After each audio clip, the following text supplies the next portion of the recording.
We want answers. We know that the legislature was lied to.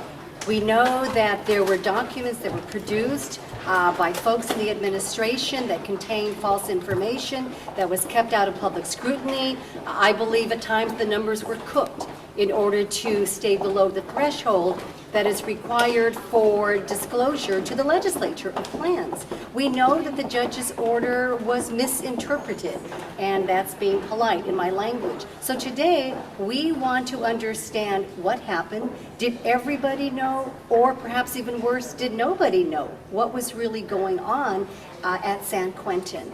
And either way you look at it, I think it raises not only questions about San Quentin and the leadership of this department, but I really think that coming out of this hearing, maybe what we have found is really a Pandora's box that extends to all of state government and wonders, how does the state really conduct its business, perhaps oftentimes in secrecy, in order to get things done without informing the legislature? I really think there's a bigger problem here than just San Quentin.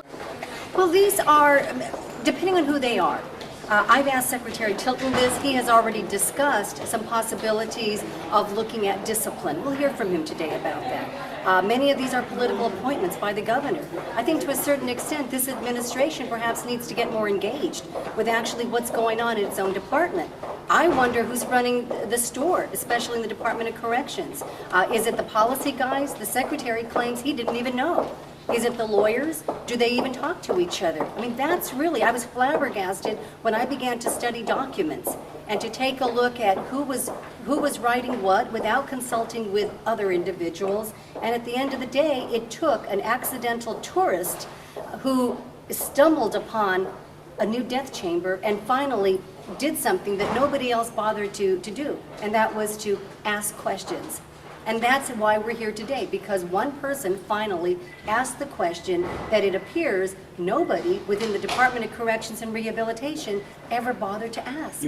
Well, we'll take a look at, for example, on January 23rd, there were 2 budget change proposals that were submitted, identical in terms of price, just under that $400,000 document. And yet, when we began to read them carefully, we saw that the text of the document changed. One of them clearly stated that the judge had ordered the construction of a new death chamber. The other proposal left that out. And yet, both of these sets of documents had signatures attached to them, and they went through the process. The question I had was, were these 2 different documents that were prepared for 2 different sets of eyes? Was it bureaucracy run amok? Was it major mistakes? And yet, even though one set of documents may have gone forward clearly later in March, when there was a report to the Department of Finance, it still contained the false information. The judge never ordered, never called for the construction of a new death chamber. In fact, the irony of this all is the judge only called for a plan to be submitted from the administration, from the department, on how they intended to correct deficiencies. I think that is a major question. Just days ago, the legislature handed over to this administration essentially what he asked for, $7 billion to build additional prisons.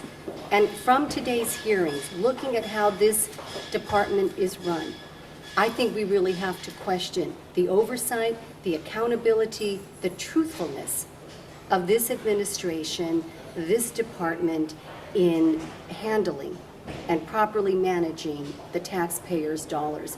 I think from what we have found, we should have serious concerns about money that's allocated to this department. But then again, I've indicated, and I somewhat suspect, this goes beyond the Department of Corrections and Rehabilitation. I think if we begin to examine the operations of state government itself, we're probably going to find these kind of cooking the books in order to get something done out of public scrutiny, without legislative oversight or permission, in order to just do whatever certain individuals want done. Senator. Judge Fogel's order does not call for particular actions. Judge Fogel's order only called for the submission of a plan. That's all that Judge Fogel's order ever asked for. And so we will have to see on May 15th how the judge responds to that. There were many issues that were raised in that order. The construction of a death chamber, a new construction, was not one of them. It may have been part of a plan, but it certainly was not required. No, I haven't, and unfortunately, we did ask Mike Genest from Department of Finance to be present today. He refused. He did send a deputy. We did ask the governor's legal secretary to be present at today's hearing. That was denied. We did ask legal counsel from the Attorney General's office, who represented the department and the state in front of Judge Fogel, and unfortunately, that was refused. I mean, short of a subpoena, we can't require that they appear.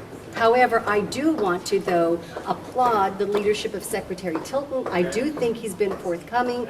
I do think that he recognizes there are some serious problems within his department, including even communicating with the secretary of the department. Now, still, does the buck stop there? You better believe it.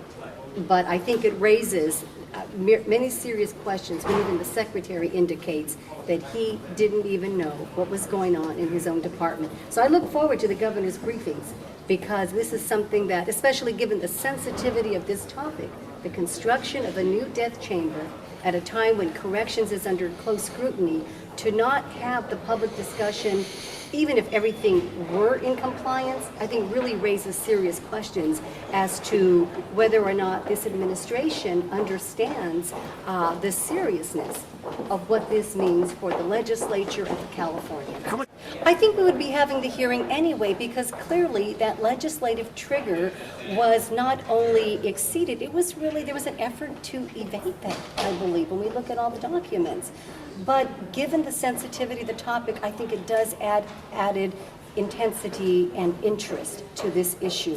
We're talking about something that has been brought up in a court of law as potentially being unconstitutional. There are strong feelings about the death penalty in California, and this hearing is not about that per se, but certainly it's against the backdrop of understanding that there are strong feelings and that we should not be conducting prison business in the dark. Well, I think it begins with communication and trust.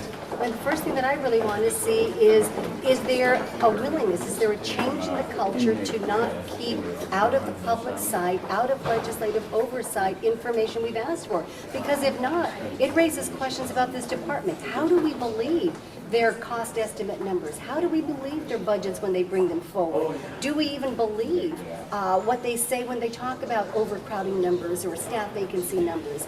We have said in the past that we believe the Department of Corrections and Rehabilitation offers a fantasy budget. The numbers are never real. When we look at some of these documents today, I have to ask myself, is this a perpetuation not only of the budget itself, but all documents that lead up to and change and modify the very budget that they bring forth to us in order to approve? It raises the question of just basic trust between two independent branches of government.